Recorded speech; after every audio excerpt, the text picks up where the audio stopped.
राजधानी दिल्ली में आज यूएपीए को लेकर के सुप्रीम कोर्ट के वकील और सोशल एक्टिविस्ट प्रशांत भूषण और प्रगतिशील महिला संगठन की पूनम कौशिक ने कई महत्वपूर्ण सवाल उठाए।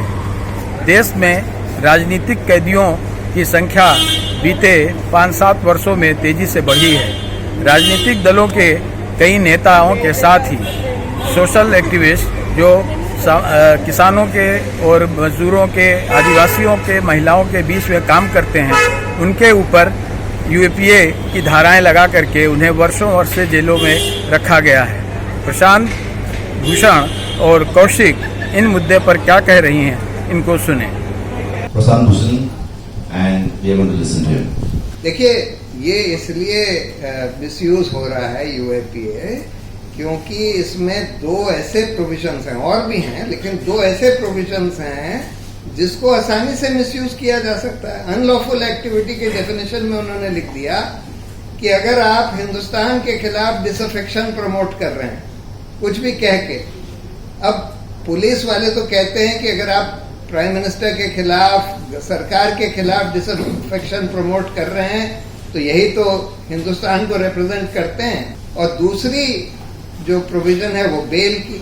बेल का नॉर्मल कानून ये कहता है कि भाई आप को बेल देनी पड़ेगी अनलेस 3 में से 1 कंडीशन प्रेजेंट हो। पहली बात कि आपको अगर बेल दी गई तो आप भाग जाएंगे, आप ट्रायल ही नहीं अटेंड करेंगे। दूसरा, बेल दी गई तो आप एविडेंस से टैंपर करेंगे। तीसरा, आपने बहुत कोई खतरनाक ऑफेंस किया है, बेल दी गई तो आप इस तरह के और खतरनाक ऑफेंस रिपीट करेंगे, नहीं तो आपको बेल देनी पड़ेगी। लेकिन इस कानून में, यूएपीए में ये लिखा है कि मैजिस्ट्रेट तब तक बेल नहीं देगा जब तक वो ये ना रिकॉर्ड करे कि भाई इस अक्यूज के खिलाफ तो कोई प्राइमा फेसाई केस भी नहीं है। तो अगर एक झूठा विटनेस का बयान पुलिस ने किसी के खिलाफ लिखा दिया है तो मैजिस्ट्रेट ट्रायल के पहले कैसे बोल देगा कि भाई ये विटनेस का बयान झूठा लगता है या झूठा है? तो ऑब्वियसली बेल बेल देना बहुत मुश्किल कर दिया गया है इस कानून में। और इसको और खराब करने के लिए सुप्रीम कोर्ट ने एक ऐसा जजमेंट दे दिया जिसमें यह कह दिया कि बेल देते समय कोर्ट ये भी नहीं देखेगा कि जो एविडेंस इसके खिलाफ दिया जा रहा है ये एडमिसिबल है कि नहीं, लीगल है कि नहीं। तो इसके चलते हुए ये कानून जो है मेरी राय में बिल्कुल गैर संवैधानिक हो गया है। और ये 2 प्रोविजंस तो बिल्कुल गैर संवैधानिक है। एक केस में हम लोगों ने चैलेंज किया हुआ है लेकिन उसकी सुनवाई नहीं हो रही। इतने साल से इस कानून के तहत इतने सारे अच्छे ह्यूमन राइट्स एक्टिविस्ट जेल में पड़े हुए हैं, 5-5 साल से ट्रायल भी नहीं शुरू हुई। लेकिन दुर्भाग्य की बात है कि सुप्रीम कोर्ट या कोर्ट्स उसमें कुछ नहीं कर रहे हैं। कायदे से तो इस कानून को स्ट्राइक डाउन कर देना चाहिए था कि गैर संवैधानिक है। आर्टिकल 21 के खिलाफ एक्टिविस्ट, जर्नलिस्ट, पॉलिटिशियंस सभी को इसमें इम्प्लीकेट किया जा रहा है। और 95% जो पॉलिटिशियंस के खिलाफ केसेस हैं वो सब ऑपोजिशन पार्टीज के खिलाफ हैं। तो बहुत ही क्रिटिकल इन्वेस्टिगेटिंग एजेंसीज जो सीबीआई से भी ज्यादा अहम हो गई हैं आज के दौर में, उनका अपॉइंटमेंट पूरा की पूरा सरकार के हाथ में है और उसका मिसयूज करके सरकार उनको अपनी कठपुतली की तरह यूज कर रही है। तो ये भी सबको समझना पड़ेगा कि भाई ये जो क्रिटिकल एजेंसीज हैं इनका अपॉइंटमेंट जो है, इनके डायरेक्टर्स वगैरह का अपॉइंटमेंट एक स्वतंत्र कमेटी के द्वारा होना चाहिए। मौजूदा जो सरकारें राज कर रही हैं, जो ये वर्तमान मुहिम है जिसका नजरिया जातिगत है, सांप्रदायिक है और पितृसत्तात्मक है, इस मुहिम को तो महिलाओं का सामूहिक विरोध, यदि वो इनके इस नजरिए के खिलाफ है तो उनको ये कतई गवारा नहीं आता है। बार बार यही देखने को मिलता है।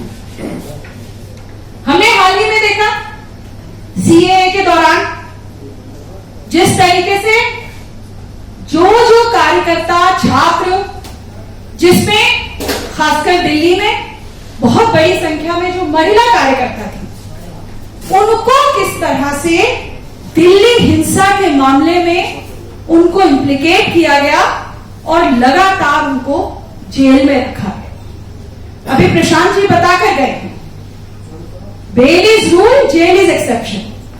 बेल अधिकार है, जमानत अधिकार है, जमानत नियम है, जेल अपवाद है। लेकिन क्या हो रहा है, लगातार यूएपीए लगाकर बहुत सारी महिला कार्यकर्ताओं को, जिसमें गुलफिशा है अभी तक जेल में है, जिसमें बहुत सारी महिला कार्यकर्ता हैं जिनको लंबी जेल की अवधि काटने के बाद ही उनको जमानत पर रिहा किया गया। जिस वक्त दिल्ली हिंसा हो रही थी, जिस तरीके से एक समुदाय पर ही पूरे दंगों का आरोप मढ़ा जा रहा था, एक समुदाय के ऊपर केसों की संख्या लगातार ज्यादा से ज्यादा बनाई जा रही थी, उस समय प्रगतिशील महिला संगठन ने और 3 और महिला संगठनों के साथ मिलकर हमने बुद्धिजीवियों के बीच में, महिला अधिकार कार्यकर्ताओं के बीच में हस्ताक्षर अभियान चलवाया, इस मांग को लेके कि जो दिल्ली हिंसा है उसकी एक पब्लिक जुडिशियल इंक्वायरी, सार्वजनिक न्यायिक उसकी जांच करवाई जाए। इस बात को लेकर सिग्नेचर कैंपेन चलाया और फिर माननीय गृह मंत्री, एनएचआरसी, दिल्ली के चीफ मिनिस्टर और दिल्ली के पुलिस कमिश्नर, इनको हमने लगातार 10 रिमाइंडर्स हमने लगातार भेजे। हमें जवाब मिला, जहां एनएचआरसी ने हमें कहा कि आपके पत्र से किसी विशिष्ट मानवाधिकार हनन की घटना होना नहीं पाया जा रहा है, इसलिए आपकी केस को हम कुछ नहीं कर सकते। और दिल्ली पुलिस की तरफ से हमारे पास फोन आता है कि अगर आपको कुछ भी कार्रवाई करनी है ना, आप आइए हमारे को फला थाने में आकर मिलिए। ये हमारे साथ किया है। पुलिस ने 3 तारीख से हम लोगों को इतना तंग किया, अंतर्राष्ट्रीय महिला दिवस मनाने के लिए दिल्ली पुलिस का ये रवैया था, इतना तंग किया कि आपको करने नहीं देंगे, ये नहीं होगा, आपको बंद करेंगे, आप लोगों ने परमिशन नहीं ली है। एक ये अजीब चीज हो गई है आजकल कि 10 दिन पहले जो है आपको परमिशन लेनी पड़ती है। वो अलग बात है कि परमिशन वगैरह सब कुछ हमने अप्लाई किया हुआ था। यही कमोवेश उन्होंने 10 मार्च को किया, जब सामूहिक रूप से हमने किया तो दिल्ली पुलिस जो सीधा केंद्रीय गृह मंत्री के अधीन होती है, और किस तरीके से वो महिलाओं का ये जो जन्मदिन अधिकार है, महिलाओं का दिन होता है 8 मार्च, उस तक को मनाने में हमें किस तरीके से परेशान किया गया।